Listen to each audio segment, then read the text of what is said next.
नमस्कार दोस्तों, सुभाष की बात में आपका स्वागत है।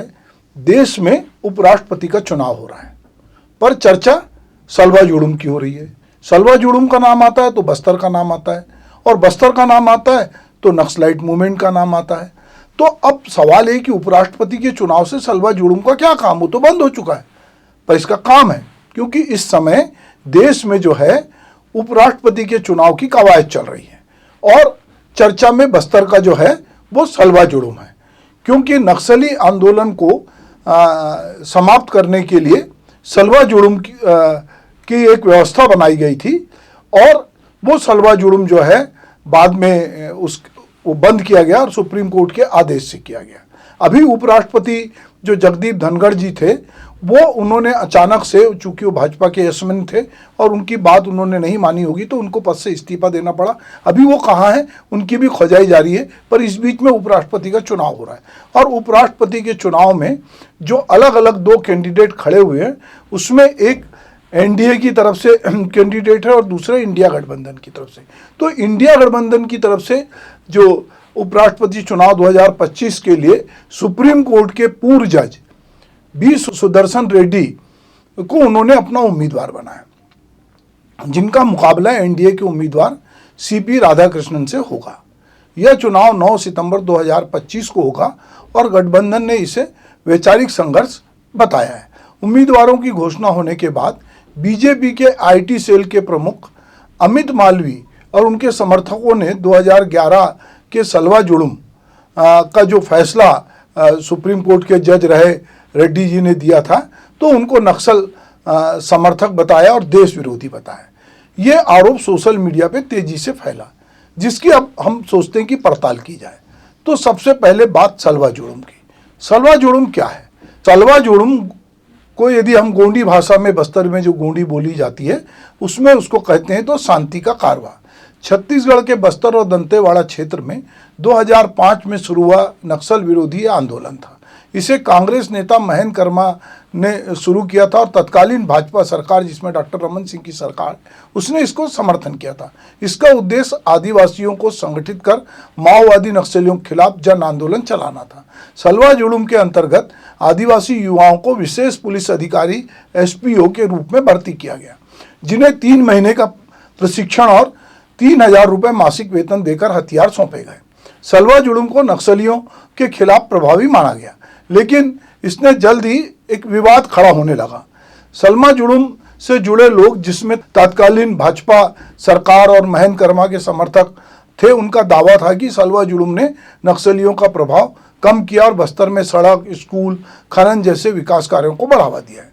वहीं इसका विरोध कर रहे मानव अधिकारी जो से जुड़े संगठन थे, उसमें ह्यूमन राइट था, पीयूसीएल था, नंदिनी सुंदरम जैसे लोग थे, वो कह रहे थे कि आदिवासियों के खिलाफ हिंसा का हथियार बताया उन लोगों ने। इसमें गांव में आगजनी, हत्याएं, यौन हिंसाएं और बड़े पैमाने पे विस्थापन को बढ़ावा मिला, ऐसा उनका आरोप था।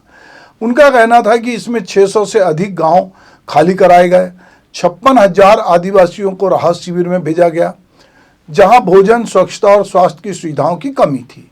1 लाख से 1.5 लाख लोग आंध्र प्रदेश और अन्य राज्यों में पलायन कर गए।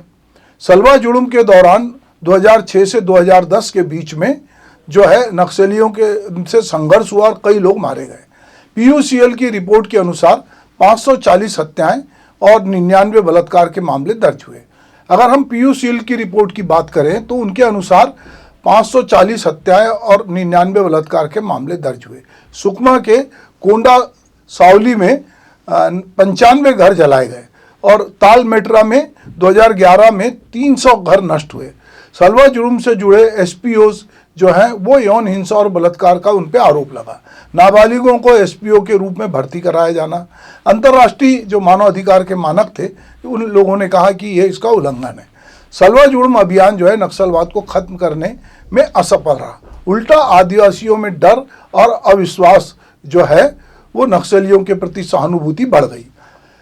अब हम बात करते हैं इंडिया गठबंधन के उपराष्ट्रपति पद के उम्मीदवार बी सुदर्शन रेड्डी, जो कि उस सुप्रीम कोर्ट के जज थे, और उन्होंने जब सुप्रीम कोर्ट में मामला गया नंदिनी सुंदर बनाम छत्तीसगढ़ सरकार 2011 में, तो उन्होंने उनकी पीठ में जो 2 जज थे, बेंच जिसको कहा जाता है, उसमें वो अकेले नहीं थे। बी सुदर्शन जो है वो अकेले नहीं थे, ये डबल बेंच थी और इस डबल बेंच में जस्टिस एस निज्जर भी थे। तो अब जब सुदर्शन जो है उपराष्ट्रपति पद के इंडिया गठबंधन के लिए खड़े हुए हैं तो उन पे ये आरोप लग रहा है कि उन्होंने ये फैसला दिया नक्सलियों के पक्ष में। पर ये नहीं बताया जा रहा है कि 2 डबल बेंच थी जिसमें 2 जज थे, बी सुदर्शन अकेले नहीं थे, इसमें उनके साथ जस्टिस जो है एस निज्जर भी थे। 5 जुलाई 2011 को दिए गए फैसले में दोनों जजों की बेंच ने सलवा जुड़ूम और एसपीओ की नियुक्ति को असंवैधानिक और गैर कानूनी घोषित किया। इस फैसले का प्रमुख आधार था कि संवैधानिक जो मान्यता है उनका उल्लंघन, नागरिकों को हथियार देकर खतरनाक माओवादी हमले में भेजना, संविधान के अनुच्छेद 14 जिसमें समानता और 21 जीवन और स्वतंत्रता का उल्लंघन था। मानव अधिकार जो उनका कहना था कि कम प्रशिक्षण और कम वेतन 3,000 रुपये में एसपीओ की जान को खतरे में डालना अनैतिक है। एसपीओ पे गांव वालों के खिलाफ हिंसा, हत्याएं, आगजनी, यौन उत्पीड़न के आरोप थे। राज्य की, उनका कहना था, राज्य की जवाबदारी छत्तीसगढ़ सरकार को सलवा जुर्म बंद करने और एसपीओ को जो है वो निशस्त्र करने का आदेश दिया गया। सरकार को आदिवासियों की सुरक्षा और पुनर्वास की जिम्मेदारी सौंपी गई। फैसले ने मानव अधिकारों की रक्षा और राज्य की जवाबदेही पर भी जोर दिया। यह याचिकाकर्ताओं, जिसमें नंदिनी सुंदर और अन्य लोग थे, उन्होंने सबूत पेश किए थे, उसके आधार पे था, तो जिसमें हिंसा और विस्थापन के दस्तावेज भी शामिल थे। कुछ लोगों ने उस समय इस फैसले की आलोचना की। बीजेपी समर्थक जो लोग थे और सलवा जुड़ूम के नेताओं से जुड़े लोगों ने इसे नक्सल विरोधी लड़ाई को कमजोर करने वाला बताया और इसमें दावा किया कि इससे नक्सलवाद मजबूत होगा। इस बीच में नक्सलियों द्वारा सलवा जुड़ूम का समर्थन और नेतृत्व करने वाले कांग्रेस के नेता महेंद्र कर्मा और बहुत से कांग्रेसी नेता को जो है 25 मई 2013 को नक्सलियों ने सुकमा के दरभा जो घाटी है वहाँ पर परिवर्तन यात्रा जब कांग्रेस की निकली थी तो मारा। उसमें विद्याचरण शुक्ल, महेंद्र कर्मा, नंद कुमार पटेल जो छत्तीसगढ़ के उदय मुदलियार सहित जो है 27 अन्य लोग मारे गए। महेंद्र कर्मा सलवा जुड़ूम के संस्थापक थे, नक्सलियों के निशाने पे थे। उनके शरीर पे 78 चाकू से वार किए गए गोली के निशान मिले। नक्सलियों ने इसे सलवा जुड़ूम के खिलाफ प्रतिरोध बताया, जबकि उस क्षेत्र में इनको टाइगर भी कहा जाता था महेंद्र कर्मा को। बीजेपी का जो आईटी सेल के जो प्रमुख हैं अमित मालवीय और उनके समर्थकों ने जो उपराष्ट्रपति पद के उम्मीदवार रेड्डी को 2011 के फैसले में नक्सल समर्थक और देश विरोधी बताया। अब उपराष्ट्रपति का चुनाव 2025 जो है उसमें जो इनकी उम्मीदवारी है उसके बाद जिस तरह से दावे प्रतिदावे हो रहे हैं, तो हमको लगा कि क्यों ना हम एक बार सलवा जुड़ूम जो कि बस्तर से जुड़ा हुआ है इसके बारे में हम बात करें और लोगों को पता चले कि सलवा जुड़ूम दरअसल क्या था। सलवा जुड़ूम एक संवेदनशील मुद्दा है और इसे उठाकर जो बीजेपी के सांसद और जो लोग हैं वो जनता को प्रभावित करना चाहते हैं और एक प्रकार इंडिया गठबंधन के बारे में कहना चाहते हैं कि वो अर्बन नक्सलाइट को और नक्सलाइट को समर्थन कर रहे हैं, जबकि हकीकत यह है कि वो जो एक जज है वो जज ने, उनकी डबल बेंच ने इस बारे में फैसला दिया था। अब हम बात करेंगे, सलवा जुड़ूम तो खत्म हो गया, पर छत्तीसगढ़ से केंद्र सरकार ने नक्सलवाद को खत्म करने का छत्तीसगढ़ सरकार के साथ मिलकर एक प्लान किया और लगातार इस मोर्चे पे सरकार को सफलता मिल रही। पर ये जो नीति है वो सलवा जुड़ूम जैसी नहीं है, बल्कि अब इसमें सरकार ने जो है इसको आर्थिक, सामाजिक और कानून व्यवस्था से जोड़कर जो है देखा है और उन्होंने कहा है कि हम इसकी असमानता जो है और जो हमारी जो नीतिगत जो कमियां थी उसको इन्होंने सोचा और इस पर अब जो है सरकार ने काम शुरू किया और जिसके बहुत ही सकारात्मक परिणाम हमको देखने मिल रहे हैं कि यहाँ पर जो है वो सरकार नक्सलियों के मोर्चे पे सफल होती दिखती है। तो केंद्रीय गृह मंत्री अमित शाह ने नक्सलवाद उन्मूलन योजना 2026 जो है उसमें उन्होंने कहा है कि हम जो है मार्च 26 तक नक्सलवाद को खत्म करेंगे। इस काम के लिए केंद्र और राज्य सरकार ने बड़े पैमाने पे जो है सैन्य बल की तैनाती की है। सीआरपीएफ, बीएसएफ और आईटीबीटी जैसे बलों की तैनाती बढ़ाई गई है। 28 नए कैंप स्थापित किए गए हैं। ड्रोन जैसे आधुनिक उपकरणों का उपयोग हो रहा है। इसी के साथ समर्पण करने वाले नक्सलियों को डिस्ट्रिक्ट रिजर्व गार्ड DRG में शामिल किया गया है, जो सलवा जुलूम के SPOG से अलग हैं। DRG जो हैं वो प्रशिक्षित और संगठित हैं। इनमें आम नागरिकों को हथियार नहीं दिए जाते, क्योंकि ये बात सभी जानते हैं कि नक्सलवाद केवल हथियार और सैन्य ताकत के भरोसे खत्म नहीं किया जा सकता। यह एक आर्थिक सामाजिक समस्या भी है। इसीलिए अब समानांतर रूप से बस्तर में जो है 3000 किलोमीटर सड़कें बनी है, 4887 मोबाइल टावर बने, स्कूल अस्पताल बनाए गए हैं। आदिवासियों को रोजगार और शिक्षा के माध्यम से मुख्य धारा में लाने पर जोर दिया जा रहा है। सुप्रीम कोर्ट द्वारा दिए गए फैसले, टिप्पणी और मानवाधिकार संगठनों के बाद सरकार ने सलवा जुलूम से सबक लेकर उस दौरान की गलतियां, जिसमें हिंसा, विस्थापन, मानवाधिकारों का उल्लंघन था, इससे बचने के लिए अधिक जवाबदेही और पारदर्शिता की कोशिश की है। सरकार की वर्तमान नीति जो है सलवा जुलूम से अधिक जो है संरक्षित और पेशेवर है, जो हिंसा की बजाय विकास और सुरक्षा पर केंद्रित है। अब सवाल यह है कि क्या हमारे देश में चुनाव के समय किसी भी व्यक्ति पर कोई भी आरोप लगाना उचित है, और खास करके जब वह आरोप सुप्रीम कोर्ट के फैसलों से जुड़े हों। यह सही है कि कोर्ट के फैसलों की आलोचना लोकतंत्र का हिस्सा है, लेकिन तथ्यों और तर्कों पर यह आधारित होना चाहिए। जहां तक उपराष्ट्रपति पद के उम्मीदवार रेड्डी हैं, उनका फैसला मानवाधिकार और संवैधानिक सिद्धांत पर आधारित था, जिसे नक्सल समर्थक बताकर ये अतिशयोक्ति की जा रही है। सुप्रीम कोर्ट के जजों की नियुक्ति जो है कोलेजियम सिस्टम से होती है, जो स्वतंत्र और पारदर्शी मानी जाती है। रेड्डी की नियुक्ति या उनके अन्य फैसले, जैसे उन्होंने भोपाल गैस त्रासदी पे, रामदेव आंदोलन पर भी जो है फैसले दिए हैं, पर उसको लेकर टिप्पणी नहीं हुई। अब ये टिप्पणी क्यों हो रही है? क्योंकि वो इंडिया गठबंधन के उम्मीदवार है। सलवा जुलूम का फैसला आदिवासियों के अधिकार और हिंसा रोकने पे केंद्रित था, ना कि नक्सलवाद को बढ़ावा देने पे। यह भी उतना ही सही है कि सलवा जुलूम नक्सलवाद को खत्म नहीं करता।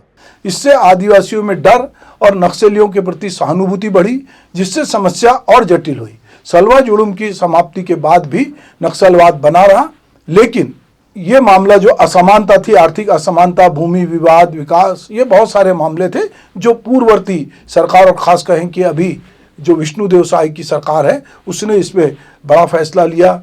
अमित शाह लगातार इसकी मॉनिटरिंग कर रहे हैं, और अब ये उम्मीद है कि जिस तरह से बस्तर में बहुत ज़्यादा सरकार का हस्तक्षेप है, हर जगह स्कूल खुल रहे हैं, अस्पताल खुल रहे हैं, सड़क बन रही है, तो निश्चित रूप से सरकार की विकास केंद्रित नीति है जो है वो सलवा जुलूम से अधिक प्रभावी दिखती है, क्योंकि ये हिंसा के बजाय पुनर्वास, विकास पे केंद्रित है।